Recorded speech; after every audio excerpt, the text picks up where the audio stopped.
adalah an khalaqalakum, yaitu menciptakan kalian min anfusikum, dari diri kalian itu apa? Dari diri kalian, dari jenis kalian ini diciptakan oleh Allah azwajan. Azwaj itu pasangan. Kemudian litas kunu agar sakinah. Ya.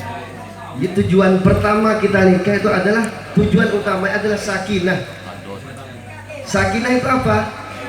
Rasa tenang dalam rumah tangga gitu ya. Tenang, adem, ayem, tentrem. Nah, tenang ini bisa didapatkan ketika apa?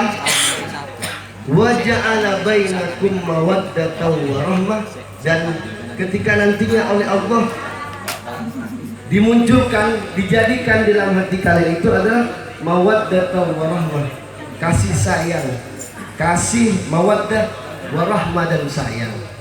Jadi ketika kasih sayang sudah ada dalam hati antara pasangan, saling pengertian, ya, saling mengetahui kekurangan. Kalau baru-baru nikah sih enak ya. Biasanya kalau 2 bulan 3 bulan setelah nikah itu maunya happy aja gitu kan, happy aja gitu. Nah, setelah berlangsung usia nikah, bertambah setahun, 2 tahun, 3 tahun, antar kita saling tahu aibnya istri, aibnya suami. Oh ternyata suami saya orangnya begini-begini sifatnya. Oh ternyata di belakangnya atau di itunya ada kurap misalnya, ada goreng misalnya. Begitupun si suami tahu, oh ternyata istri saya kok gini ya bentuknya, atau kok di situnya ada gorengnya. Nah disitulah ketika Allah menjadikan di hati manusia mawaddatan wa rahmah, rasa kasih dan sayang. Hal-hal yang bersifat lahiriah, dohir itu menjadi sudah lewat.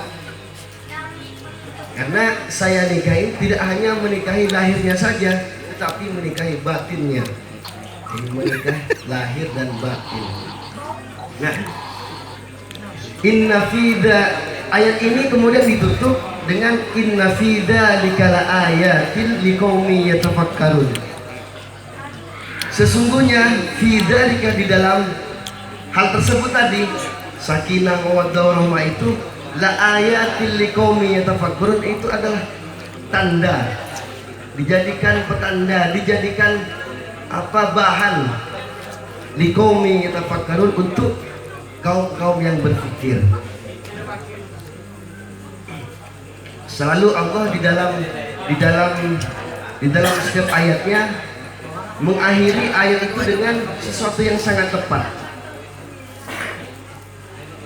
Nah, kemudian apa di antara wamin mujibati zauji, di antara apa kewajiban-kewajiban suami misalnya.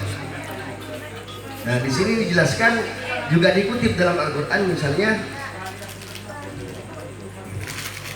ar-rijalu qawwamuna 'alan nisa, bahwa laki-laki itu adalah pemimpin bagi wanitanya. Pemimpin bagi, tipe pemimpin itu gimana? Tipe pemimpin itu ya harus bertanggung jawab, harus kemudian ya tidak penakut gitu kan. Masa pemimpin penakut? Nah, sementara perempuan itu adalah yang dipimpin. Wa kullukum mas'ulun an ra'iyati. Setiap yang dipimpin, setiap pemimpin itu akan ditanya kepada setiap yang dipimpinnya, tanggung jawabnya. Nah, sebagai suami, setelah memberi nafkah lahir dan batin, juga harus mendidik istri gitu ya. Mendidik istri pertama-tama harus dikenalkan dengan agama, dengan Allah.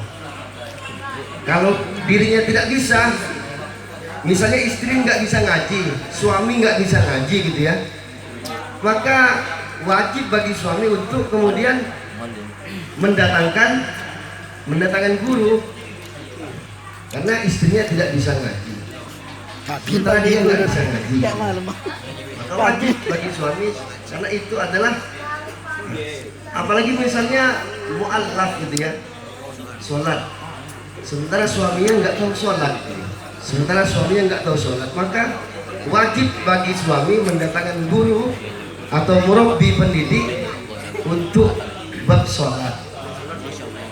Nah, kemudian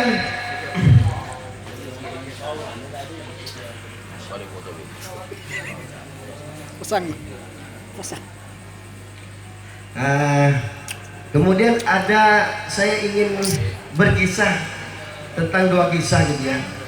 Pertama adalah kisah Syekh Toleh. Syekh Toleh ini adalah pria yang kaya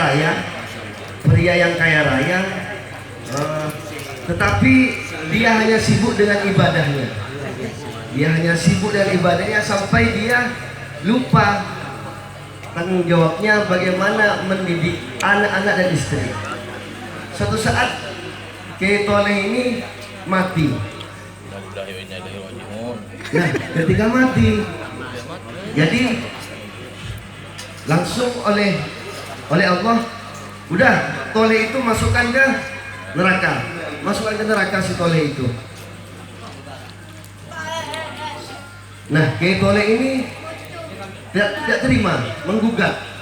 Oh, jangan dulu malaikat, saya itu di dunia ya haji berapa kali, saya setiap hari mengingat Allah, setiap hari saya sholat, setiap hari saya zakat, begitu.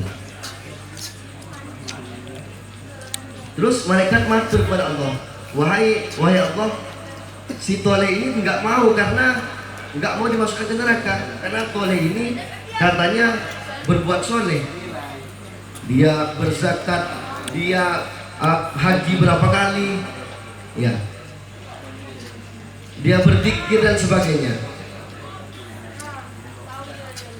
Nah, sampaikan kepada dia, kemana saja kau tidak mendidik anak-anak dan istrimu, sampai istrimu nggak tahu sholat, sampai anak-anakmu nggak tahu kemana, berjudi dan sebagainya.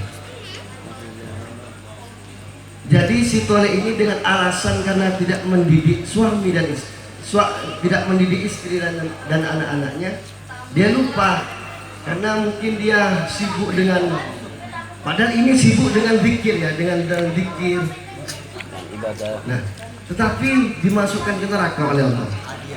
Apalagi misalnya kita sibuk dengan perkara-perkara duniawi.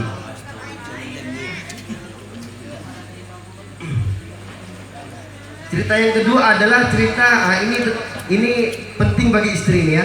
Ini penting bagi calon istri, calon mempelai istri, bahwa ada cerita dari Sayyidina Aisyah, didahulukan oleh beliau, bahwa jadi beliau ini Sayyidina Ali sang suami pernah entah gurau atau minta izin, bagaimana kalau saya mau nikah lagi gitu ya, bagaimana saya mau nikah lagi. Nah, kemudian Sayyidina Aisyah mendatangi Rasulullah dengan menangis. Saya tidak bisa menjawab itu, putriku. Saya tidak bisa menjawab itu, putriku. Nah, tetapi kau lihat di sana, di sebelah rumahmu, jauh dari rumahmu sana, di belakang rumahmu, lihat saja. Jadi ketika itu didatangi oleh Sayyidina Aisyah, ternyata ada perempuan seperti yang seperti menunggu gitu ya. Jadi diketok oleh Sayyidina Aisyah. Assalamualaikum. Waalaikumsalam, kata wanita tersebut.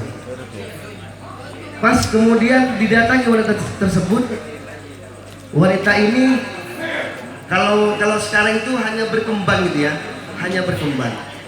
dia tidak keluar kalau tidak dengan izin suaminya. Tidak keluar kalau tanpa izin suaminya, tidak keluar. Dia tidak mudah bertetangga, dia tidak mudah main kemana-mana tanpa izin suaminya. Sampai kemudian Sayyidatina Aisyah bertanya, karena dia berkembang dia. Wahai perempuan, wahai fulanah, apa yang kau tunggu dan apa yang kau lakukan?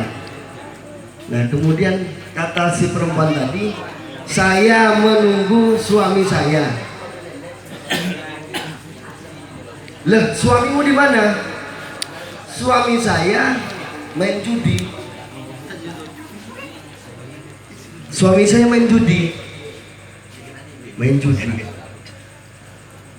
Kemudian kenapa di tanganmu itu ada semacam alat pemukul atau pecut gitu ya? Kenapa di tanganmu ada semacam pecut atau alat pemukul? Ini adalah nanti kalau suamiku datang, mungkin ada sikap saya yang kurang baik atau yang tidak menyenangkan hatinya. Jadi saya serahkan alat pukul ini untuk suami saya mukul saya. Lemmat. Kemudian untuk apa makanan di meja makanmu itu? Ya, untuk kedatangan suami saya. Nah, ini istri yang luar biasa ya. Jadi meskipun suaminya bermaksiat, tetap ditunggu dengan setia, tetap ditunggu dengan sangat-sangat setia gitu ya. Bahkan disediakan alat pemukul sama dia. Nah, dua kisah ini dua kisah penting bagi baik suami ataupun istri.